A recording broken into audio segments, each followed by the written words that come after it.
Anguita, ¿qué tal? Bienvenido, buenas tardes.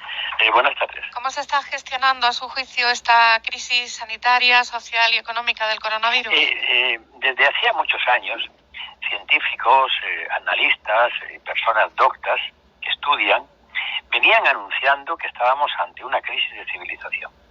Y los plazos han ido recortándose en los últimos tiempos a una gran velocidad. Decían, bueno, el horizonte es 2100, después el horizonte es 2080, 2060, y hace poco yo leí algunos informes de las Naciones Unidas que planteaban, es que el horizonte va a ser el 2030.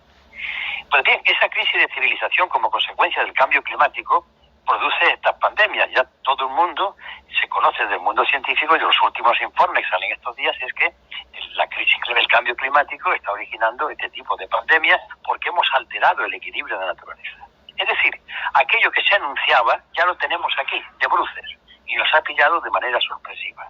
Y además, para una civilización, la nuestra, que se creía que vivía en el mejor de los mundos y que creía que estas cuestiones de epidemias, de hambrunas y de crisis eran propias del tercer mundo. No, ya están menos que en el primero. Claro, el problema de esto es la respuesta que damos, no los gobiernos solos. Los gobiernos solos no pueden dar una respuesta, necesitan que la respuesta también sea social, de una mentalidad ciudadana que debe saber que ya no volveremos a tiempos pasados y que hoy tenemos que cuidar, primero, por los que más desfavorecidos son los primeros a la hora de que haya acopio de recursos para ellos, los que no tienen nada. Eso es primero. En segundo lugar, por mandato de las Naciones Unidas, por el mandato constitucional y porque es de justicia que todo el mundo tenga un techo, que todo el mundo tenga un trabajo, que tenga la alimentación, la educación y la salud. Y naturalmente el problema que en estos momentos se nos plantea es una pandemia, una economía que está sufriendo las consecuencias de tener nada más que una industria, el turismo, dentro de una generalizada crisis económica en todo el mundo y en Europa. Después nos encontramos con que está este déficit que ha llegado o va a llegar nada menos que al 9%. Y además, según criterio constitucional, los intereses de la deuda hay que pagarlos, este cambio que se hizo en el año 2011, hay que pagarlos con prioridad a otros gastos. Es decir, estamos ante una situación muy difícil en la que hace falta que el gobierno tire para adelante, el gobierno que sea, este u otro, que sepa que los más desfavorecidos no pueden aportar los sacrificios y que los que más ingresan sí tienen que aportar sacrificios, y una disciplina ciudadana de asumir que hay que buscar otras maneras de vivir, desde las exigencias de que las necesidades y los derechos primarios estén atendidos. Esto supone una revisión de nuestro modelo de vida, que el despertar ha sido brutal. Y no valen en estos momentos los bulos, las maledicencias, las políticas rastreras e inmundas de aquellos que están inundando las redes, complicando una situación que es gravísima y que sobre todo, y termino con esto, en otros países de Europa donde la oposición está apoyando a sus gobiernos, aquí nos encontremos en una tarea de francotiradores. Realmente lo de que España es diferente es verdad, pero simplemente en el sentido peor del término. ¿Es usted de los que piensan que habrá que pedir después, en el futuro, responsabilidades de cómo se haya gestionado la crisis? Sí, pero la crisis, ¿viste? La responsabilidad hay que empezarla por aquellos que cuando venían las advertencias del cambio climático decían que eso era cuestión de, me había dicho un primo mío que trabaja en Sevilla, o que en fin, esto no tenía importancia. Esto para empezar, y eso también nos afecta a todos los ciudadanos, en menor medida, pero también. Entonces, pasado esto, habrá que pedir responsabilidades a todo el mundo, a los que no han gestionado bien la crisis, o con errores, más que no gestionarla bien, sino con errores, la crisis actual, y aquellos que privatizaron la sanidad en Madrid y en otros lugares y empezaron a quitarle personal a la sanidad o medicamentos o infraestructuras. También ellos tienen su responsabilidad en la crisis. Es decir, que pidamos responsabilidades, pero simultáneamente, o si usted quiere preferencialmente, olvidemos eso, si se quiere olvidar, y empecemos a salir de esta crisis unidos. Y cuando digo unidos no quiero decir uniformados. ¿A su juicio cuál sería la fórmula? Estamos en una situación que exige medidas drásticas, primero de justicia, primero los que no tienen nada.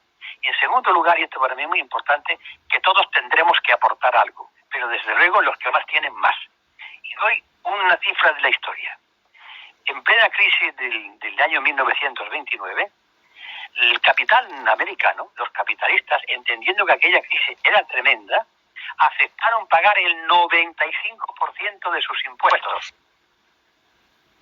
Vamos a ver aquí qué pasa con los fondos buitre? ¿Qué pasa con los que no pagan los impuestos que debían pagar? ¿Qué pasa con los paraísos fiscales? ¿O qué pasa con los maletines de dinero que los patriotas están llevando de este país? A eso hay que meterle mano. Más de la mitad de las víctimas mortales de esta crisis en la provincia de Córdoba, al menos, son mayores que estaban ingresados en residencias de ancianos. No sé qué piensa sobre este dato y si cree que deberían tomarse algún tipo de medida. La sanidad, el transporte público, las infraestructuras de un país, desde la energía eléctrica hasta la banca, no pueden ser destino y objeto de negocio privado. Eso es antinatural. Los poderes públicos son los que tienen que tener en sus manos esos mecanismos e instrumentos. Residencias que en muchos casos, como se ha visto en Madrid, pues no tenían los medios suficientes porque estaba montado eso desde la perspectiva del negocio. Y a mí me parece muy bien que la gente monte un negocio para ganar dinero, sí, yo eso lo entiendo, pero depende en qué cosa. No es lo mismo fabricar algo que tener y buscar la atención en el gasto, el beneficio en invertir en sanidad, porque naturalmente lo primero es el beneficio y algo se resiente. Las privatizaciones de la salud pública en Madrid han sido escandalosas, ahí están las consecuencias. Es decir, yo creo que debemos asumir todos nuestra responsabilidad y procurar que esto no vuelva a ocurrir. Y naturalmente, yo no quiero hacer un borrón y cuenta nueva. Lo único que quiero decir es que pidamos responsabilidades, pero que van más allá de la acción puntual de cómo se está administrando lo del COVID-19. Que esto tiene unos antecedentes, que tiene unas causas, y hay que ir a ellas. Porque si no vamos a eso, ¿cómo vamos a salir? Cuando pase la epidemia, volvemos a lo mismo, a seguir con una sanidad privatizada. Seguimos a lo mismo sin que aquí la gente que tiene no pague impuestos o los evada. Seguimos pensando que el mandato constitucional de aquella malhadada reforma de 2011, que prioriza el pago de la deuda pública, fíjese, una deuda que estaba en el 2 y pico, en el 3, y se va a disparar al 10 y pico. Eso se prioriza, el pago de esa deuda, que la hemos contraído, la última deuda es por atender las cuestiones del coronavirus. Se prioriza a atender el gasto público que los más necesitados tienen. Este es un problema que tenemos muy gordo.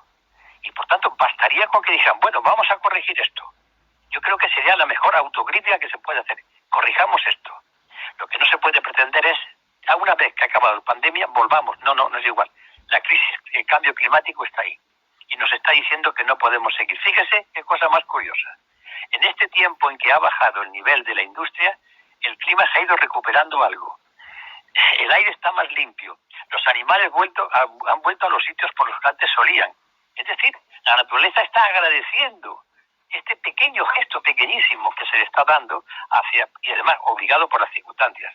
El criterio de desarrollo económico, de crecimiento económico, tiene que ser puesto en cuestión. El planeta no puede admitirlo.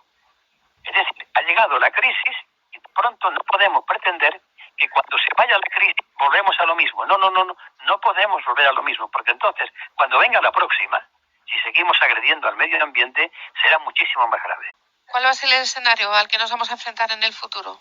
Pero fíjese la situación, mire, se cierran empresas, aparecen los ERTES, que es un cierre.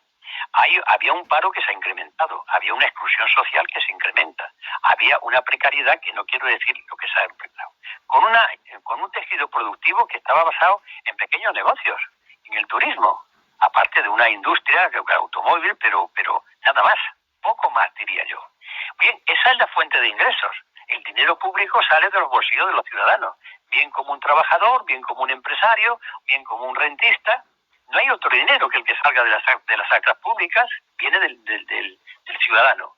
Y cuando ese ciudadano no pueda producir porque no tenga trabajo, no pueda pagar impuestos o porque tenga que cerrar la fábrica o el negocio, dígame de dónde saca el Estado el dinero. Y además cuando tiene que pagar esta cantidad de déficit público, que llega al 10%, acabo de decirle un momento. ¿Qué hacemos entonces? Nos exigen o se exige que la gente esté atendida, que haya un subsidio de desempleo. Estoy totalmente de acuerdo, por mandato de las Naciones Unidas y mandato constitucional. Pero hacen falta recursos. ¿Dónde están los recursos? Si resulta que los que producen las rentas a través de los impuestos se encuentran mermada su capacidad de pagar impuestos, pues alguien tiene dinero. Ha llegado el momento de las grandes decisiones. Y Y por tanto, los que más tienen que pagar más. Y le he puesto un antecedente histórico del año 1929 en Estados Unidos, la capital del capitalismo. Es que esto es así. En estos momentos todos tendremos que poner algo de esfuerzo y de austeridad por nuestra parte, menos los que no tienen nada, y ya bastante tienen. Pero a partir de ahí tienen que poner gradualmente y de manera directamente proporcional a lo que tienen, y no valen excusas.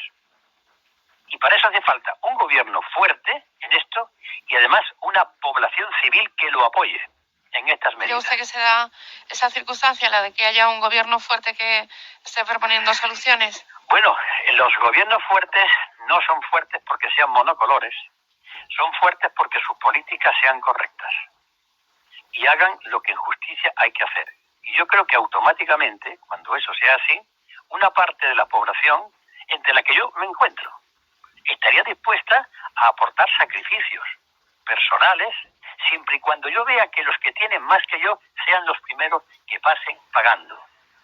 Y además, como ciudadano, creo que cuando yo tenga que apoyar al gobierno, se apoyará al gobierno. Y para eso tengo que aliarme con otros vecinos, con otras personas, para crear una sociedad cohesionada. Estoy dispuesto a ello. Aparecerá dentro de poco un escrito sobre esta cuestión que vamos a lanzar algunos. Hace falta hacer un llamamiento para que la sociedad entienda que estamos ante una situación difícil y que los gobiernos necesitan crítica, que necesitan que haya protesta, pero cuando es necesario necesitan apoyo.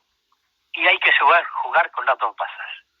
Esta oposición que se está haciendo ahora, que yo no dudo en calificar de ruin y miserable, está olvidando que si ella estuviese en estos momentos gobernando, ¿qué estaría diciendo, qué estaría haciendo? Sobre todo cuando esta oposición se ha caracterizado por primar los intereses de los que más tienen.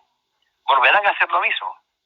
Vamos a dejarnos ya, por tanto, de historias. Estamos en un momento histórico de este país y hay que salir lo más unidos posibles, con los cambios en el gobierno, con las elecciones, con la lucha política sana, y digo sana en el sentido de preparar alternativas.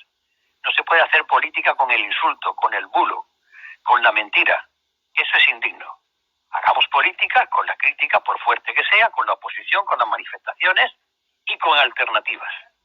Yo lo que he visto, el gobierno ha tenido sus fallos, naturalmente. Se ha dormido en los laureles en los primeros momentos con el tema del coronavirus. Creyó que esto no puede enfrentarlo. Eso ha sido un fallo. Pero después yo he visto a unos ministros que están dando la cara. Y en crisis anteriores yo no he visto salir todos los días ministros explicando dónde está la situación. Es un gobierno, además, que ha puesto en marcha determinadas medidas, y entre las que va a aparecer este mes el subsidio para los que no tienen nada, que me parece una medida imprescindible, que tenía que haberse tomado antes, pero no se ha tomado. Se va a tomar ahora. Me parece que el gobierno en estos momentos está asumiendo esa responsabilidad con los medios que tiene y con los errores que ha tenido. Y en este caso, mientras el gobierno siga en los hechos que podemos calificar de positivos, hay que apoyarlo. En eso es nuestro gobierno. En aquellas cosas en que el gobierno falle, tenemos que criticarlo y oponernos a ello. Pero con el análisis de lo que hace, no con el análisis de la ideología por delante, que se está acusando de que el gobierno pone la ideología por delante. El gobierno está tomando decisiones basadas en criterios científicos que le dicen los expertos. Es muy fácil para el ser humano en momentos de crítica buscar a un culpable. Esa es la mejor manera de suicidarse colectivamente. ¿Cómo sería esa fórmula de reforma fiscal que propone? Una reforma fiscal, persecución de los paraísos fiscales, acabar con los privilegios a la hora de pagar impuestos. Que los que más tienen que paguen más. Vamos, la cosa está clarísima. Una fiscalidad fuerte. Acabo de mencionarle a usted el ejemplo de Estados Unidos. Y cuando yo le he puesto como ejemplo el caso de Estados Unidos, ya estoy diciendo que me parece que es algo que hay que poner aquí. Porque he situado el problema. Los gastos sociales van a aumentar. Y para mí los gastos sociales son lo primero, lo más importante. Incluso si no se cumple el mandato constitucional del artículo 175 que reformaron el PSOE y el PP. A la limón los dos. Los gastos sociales son fundamentales. Más los gastos en investigación. Más los gastos sanitarios. Y después tejido productivo. Pero para eso un tejido productivo que no esté al albur de los criterios de lo que está ocurriendo con una pandemia. Sobre todo el turismo. otro tipo de tejido productivo que sea más rentable y que sea más difícil, que aguante mejor las crisis que puedan venir, y sobre todo el acopio de recursos que hace falta para ayudar a las propias empresas, y tú también quien tiene dinero. Y yo iría mucho más, incluso nacionalizar la banca, pero vamos, baste con lo que estoy diciendo, o sea que yo no me he escurrido, le he puesto un ejemplo que creo que hay que seguir, que el que más tiene, tiene que pagar. Julián Guita, muchas gracias, que vaya bien. Gracias.